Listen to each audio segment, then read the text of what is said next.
দেখানোর চেষ্টা করছি। দুপুরের পর থেকে দেখছি বিভিন্ন এলাকায় কিন্তু তারা শুকনো খাবার বিতরণ করেছে, ওষুধ বিতরণ করেছে এবং পানিবন্দী যে মানুষগুলো রয়েছে তাদের যে কোনো সমস্যায় সমাধান করার চেষ্টা করে যাচ্ছে এবং এখানকার মানুষ তারা নিদারুণ কষ্টে ভুগছেন এবং তারা অনেকেই কিন্তু খাদ্য সংকটেও আছেন। আমরা বিভিন্ন জায়গায় ঘুরে ঘুরে দেখলাম ছাদের উপরে কিংবা তিনতলা চারতলার উপরে কিন্তু আটকা পড়ে আছেন বেশ কয়েকদিন ধরে।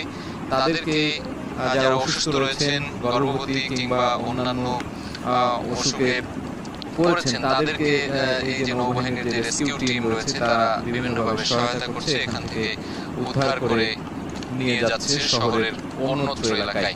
ফেনীর সদর মজলিশপুর থেকে আমরা এই চিত্র এতক্ষণ দেখাচ্ছিলাম। পরবর্তীতে হয়তো আমরা অন্য কোনো গ্রামে কিংবা অন্য কোনো প্রান্তিক অঞ্চলে যেখানে বন্যা পীড়িত মানুষ হাহাকার করছেন সেই জায়গা